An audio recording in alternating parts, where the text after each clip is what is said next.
اور وہ آدمی جو ساری عمر اپنے باپ سے پیسے لیتا رہا ہے، جس وقت ابو کا ہاتھ ایسے ہوگا نا، میں زندہ نہیں بچوں گا کہ میرے سامنے میرے باپ کا ہاتھ پھیلا ہوا ہے۔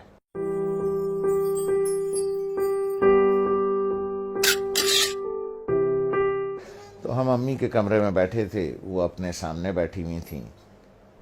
تو میری ایک ہی بہن پاکستان میں ہے، اس کے تینوں بچے بھی آئے ہوئے تھے، وہ بھی آئی ہوئی تھی۔ تو ادھر صوفہ رکھا تھا تو اس پہ میں بیٹھا تھا، 2 لوگوں کا صوفہ تھا ہے وہ، تو والد صاحب برابر میں بیٹھے تھے۔ تو سب لوگ باتیں کر رہے تھے، تو میں نے کچھ 2-4 پیسے نکال کر کے والد صاحب کو ویسے ہی پیش کر دیے۔ تو میں نے عین اس موقع پر یہ کیا کہ جب میں سمجھا کہ کوئی نہیں دیکھ رہا ہے، ٹھیک ہے، سب اپنے اپنے گپ میں لگے ہوئے ہیں، کوئی نہیں دیکھ رہا ہے، تو میں نے اس موقع سے فائدہ اٹھا کے جلدی سے چھپا کے ابو کو، مجھے نہیں پتا تھا کہ امی دیکھ رہی تو انہوں نے بڑے زور سے کہا، دوبارہ دو، جیسے وہ ذرا سختی سے بات کرتی ہیں۔ تو مجھے یہ تو پتا چل گیا کہ انہوں نے دیکھ لیا۔ تو میں سوچ رہا ہوں کہ یہ کیوں کہہ رہی ہیں دوبارہ دو۔ ان کا نواسا ساتھ بیٹھا تھا، حمزہ، جو ماشاءاللہ 6.25 فٹ کا ہے، اس وقت 6.25 فٹ کا تھا تو مجھے تو انہوں نے بہت سختی سے کہا دوبارہ دو، اور اپنے نواسے سے کہا، حمزہ دیکھو ماموں نانا کو کیسے پیسے دے رہے ہیں۔ تو میں نے دوبارہ دے دیے، تو والدہ نے کہا کہ اب اسے بتاؤ کہ تم نے ایسے کیوں دیے۔ تو میں نے کہا دیکھو بھائی حمزہ میاں، یہ میرے والد صاحب ہیں، میں ساری عمر ان کے ہاتھ سے پیسے لیتا رہا ہوں۔ میں نے کہا حمزہ میاں، جس وقت ابو کا ہاتھ ایسے ہوگا نا، تو میں تو مر جاؤں گا، میں زندہ نہیں بچوں گا کہ میرے سامنے میرے باپ کا ہاتھ پھیلا ہوا ہے،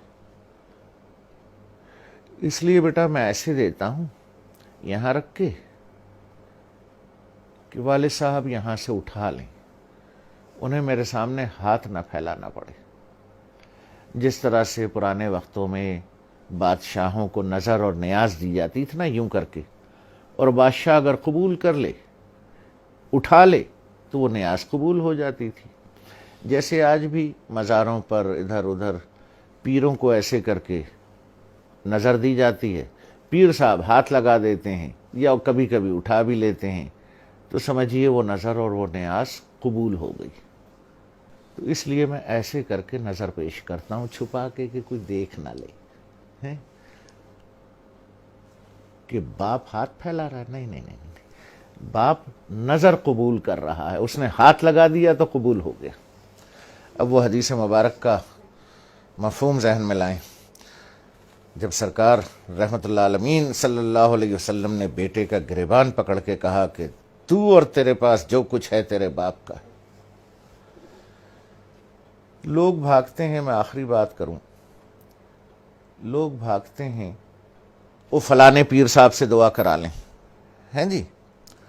وہ فلانے مزار پہ دعا کر لیں، وہ پیر صاحب کا جھوٹا پانی پی لیں،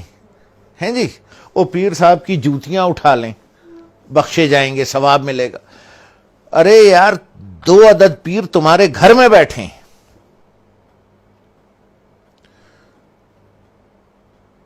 ایک عورت ایک مرد، 2 پیر تمہارے گھر میں بیٹھے ہیں یار، جا کے ان کی جوتیاں سیدھی کر، ان کا جھوٹا پانی پی، ان کے پیر دبا، پیر صاحب کے بجائے باپ کو نظر اور نیاز پیش کر، جا کے ابا کے جوتے پالش کر، ماں کی چپلیں سیدھی کر کے رکھ۔